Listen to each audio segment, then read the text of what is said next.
So trying to be more ethical, making offerings, kind of like what we did today, lighting butter lamps or candles, saying prayers, taking vows, doing just all the usual virtuous things that we try to do. But why is this month particular so holy? You know, yes, there's those three activities, or the three kind of stages of the Buddha's life. But when we look at these three events, the birth, his awakening, his parinirvana, or his death, that's really the whole path right there. Birth, awakening, and death. Or maybe we could put it this way, it's more about a precious opportunity, the fulfillment of that opportunity, and the reminder that our time is limited. Birth says that this life is precious. Enlightenment says awakening is possible. And then parinirvana, or the death of the Buddha, that this time is short. So maybe we should start at the Buddha's birth, right? His life. And there's a lot of great stories about the Buddha's birth and his early years. We even talk about, you know, the story of in Lumbini, where his mother, Queen Maya, had a dream of the elephant. She gave birth. Poor lady was holding on to a tree for dear life. And then, you know, when he was born, he actually took 7 steps and lotuses opened up beneath his feet. Again, beautiful stories. But sometimes I think we get caught up with some of the details, the myths, whether we want to believe them or not believe them. And I think the point is that we need to understand is that the Buddha showed up. That, you know, he arrived. When he was born, there wasn't a Buddha. There wasn't Buddhism, right? There wasn't even a Rime, you know, Buddhism for a Rime center. So if he hadn't been born, you know, we would all be at home having brunch or something at this time, which probably doesn't sound too bad. But he wasn't trying to start a religion. He wasn't trying to create another philosophy. He wasn't trying to win arguments. You know, he had the experience of the 4 sights, right? He had the experience of seeing someone who's sick, someone who's old, someone who had died, and then that holy person during that.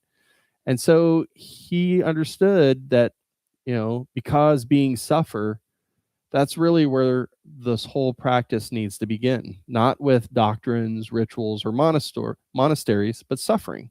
And that's what, as Tasha talked about last week, the 4 noble truths. Because the Buddha looked at the human condition and he asked the questions that most of us eventually ask ourselves. Why is happiness so fragile? Why do I keep making myself miserable? Why do I keep doing the same things, expecting different results, right? Don't they say that's the sign of madness? Insanity. Tomato, tomato. You know, is there a way out of this kind of horrible cycle of, you know, repeating things over and over again?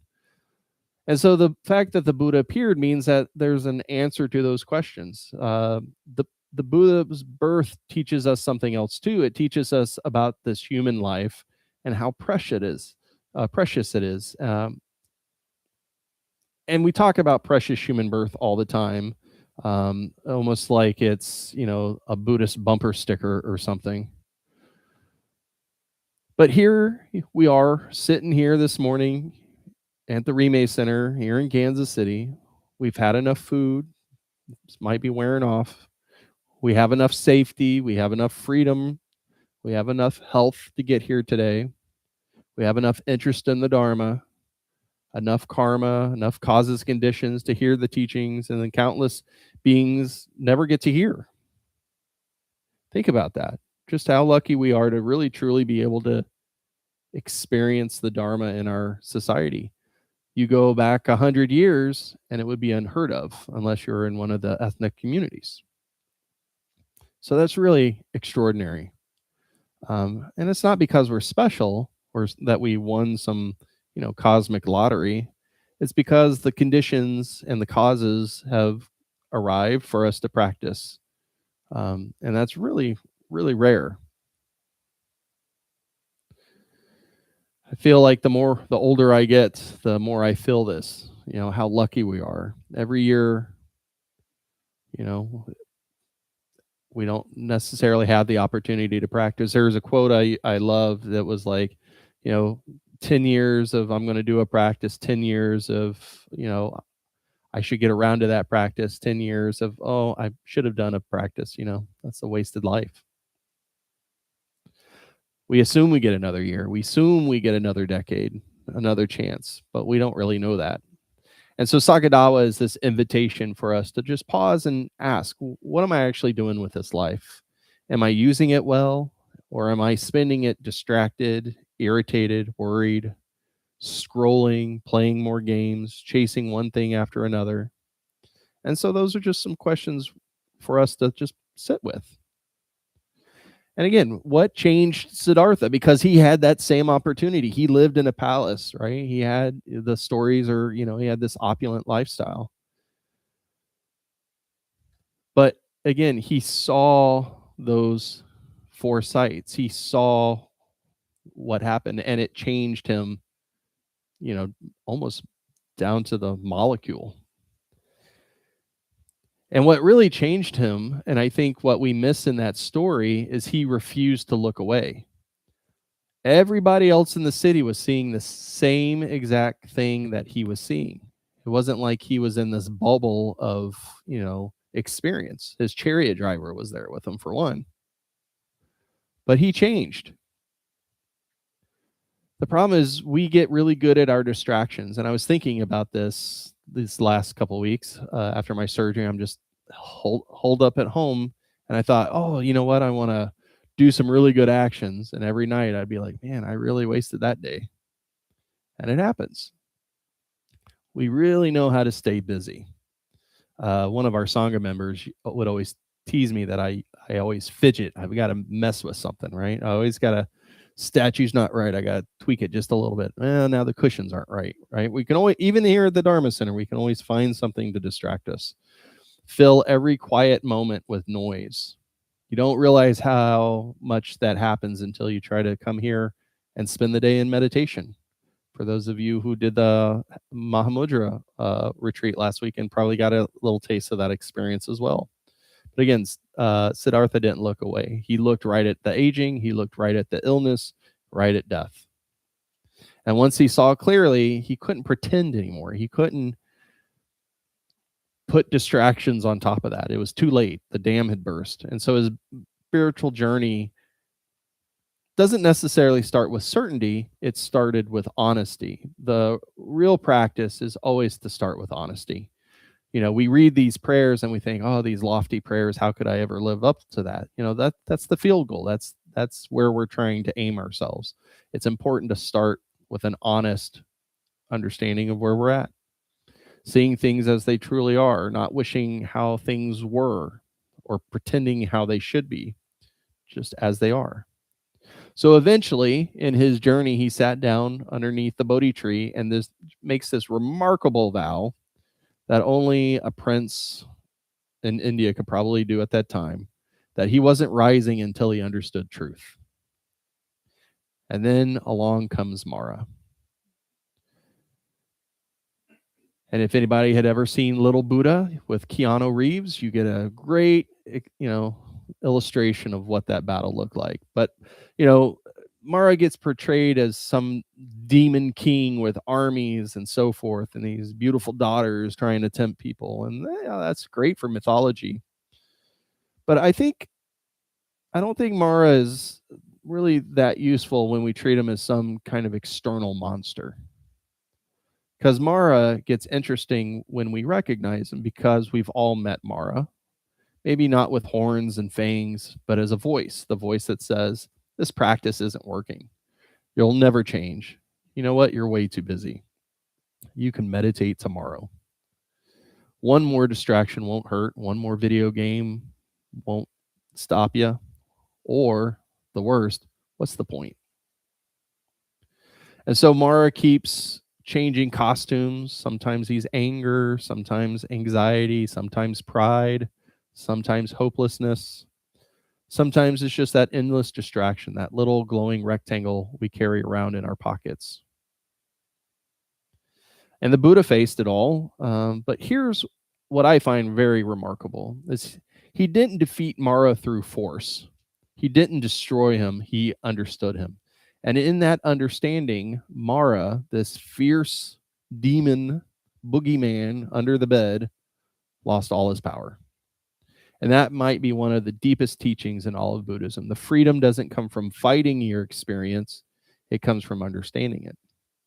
And so the Buddha awakened because he understood suffering, its causes, its end, and the path beyond it. And because he was just a human being, just like us, his awakening tells us something extraordinary. It's possible. Not just for the Buddha, but for us. Everyone in this room has the same opportunity. Maybe not today, maybe not tomorrow, but the seed is there. Birth says that this life is precious. Enlightenment says awakening is possible. And so there's a part of this story that I've always found interesting, is that after his awakenment, he didn't say, oh boy, let me package this and sell it as a t-shirt, write a book about it. He just sat quietly. And according to the tradition, he wonders whether anyone would ever understand what he realized, because that truth is so subtle, profound, and hard to put into words. And for a moment, he considers just remaining silent. Can you imagine? Again, no teachings would happen, no Dharma, no Sangha, no Mahayana, no Vajrayana, no lineage, no teachers, no Rime Center, nothing. We'd all be having brunch. So the entire tradition, everything we receive really hangs on this one decision. And thankfully for us, he looks at the world and he sees suffering, and compassion moves him to teach. And I think that's worth reflecting on during Sagadawa, that everything we've received traces back to that one moment. He could have stayed silent. He didn't. And because he didn't, our lives are different. And when I sit with that, what comes about is gratitude, unforced gratitude. And so then the last event in that Sakadawa commemorates is the Buddha's parinirvana, his passing. And sometimes that confuses people. Why would we want to celebrate the Buddha's death? But we're not really celebrating death. What we're celebrating is freedom. The Buddha's passing teaches us something that we spend most of our lives not trying to think about. And that is everything changes. Everyone ages. Everyone dies. Everything we cling to eventually changes. My dad taught me that early on in my life. Nothing in life is certain except death and taxes. Sorry for those who work at the IRS. But because impermanence is also what makes awakening possible, if nothing changed, nobody could grow, nobody could heal, nobody could wake up. And that same truth makes flowers wilt. It's also what allows wisdom to arise. The same truth that causes things to pass away is what allows suffering to end. And so before the Buddha passed, his last words were simply, all conditioned things are impermanent. Strive diligently. You know, his students were beside themselves, full of sorrow and lamentation. I heard that the other day and I thought, man, that's such a great word. We need to use it more. But for him, there was not panic. There wasn't despair. It was just practice. To use the time we have wisely because it's so precious. Birth says that life is precious. Enlightenment says awakening is possible. And the parinirvana reminds us that time is short. So what can we do with this during Sakadawa? This is where merit comes in. Sometimes we hear the teachings about merit and it starts to sound like some kind of, accounting system, like an abacus. Sometimes we're depositing points. Do you all use abacuses at the IRS? No. Texturous instruments. Okay. But merit's Merit's simpler than that. Merit is what happens when wholesome action leaves wholesome imprints. Every act of generosity matters. Every action of patience, every moment of kindness, every moment of restraint, nothing is wasted. There's a line from the Sutra of the Questions of Sagaramati that goes something like this. As when a drop of water falls into the sea and will not dry up until the sea itself runs dry, so merit pledged to gain enlightenment is consumed till Buddhahood is gained. Not a drop seems like nothing, or a single drop seems like nothing, right? But enough drops become an ocean. And so practice works the same way. Most of us aren't transformed by one big dramatic experience like the Buddha had. We're transformed by thousands of small moments, choosing kindness, choosing patience, choosing generosity, choosing our practice again and again, day after day. So here's what I'd like to offer. I want to offer us a challenge for the rest of this month of Sakadawa. We have about 15 more days. Don't let Sakadawa become just another Buddhist holiday on our calendar. Use it. Let go of one grudge. Forgive one person. Feed one hungry being. Make one offering. Sit a little bit longer. Put down your phone for an hour. Save that game. Come to it another day. Read some of the Buddha's actual words. Maybe call someone who's lonely. Practice generosity without expecting anything back. But just do something that benefits somebody. Do something that just creates a little less suffering. Because in the end, the best offering that we can make, at least to the Buddha, isn't necessarily another butter lamp. It's the transformation of our hearts. So the best way to celebrate his birth is to value this life. The best way to celebrate his enlightenment is to practice. And the best way to celebrate his parinirvana is not to waste the time that we have. So I hope that this talk has been beneficial to you. This week, may you have compassion, wisdom, gratefulness, and joy. Long life supplication for His Holiness the Dalai Lama. In the land encircled by snow mountains, you're the source of all happiness and good. All-powerful Chenrezig Tenzin Gyatso, please remain until samsara ends. Flower of Faith. Lama of great compassion, with kindness to all, you firmly establish the Rime tradition through skillful means and wisdom. Mary Tenzin Dawa, who is the embodiment of all the Daikinis, with the sun of wisdom and the moon of compassion, you bring love and joy to everyone you meet. Inspired by your example, I vow to cultivate compassion and wisdom from this moment forward and in all my future lives.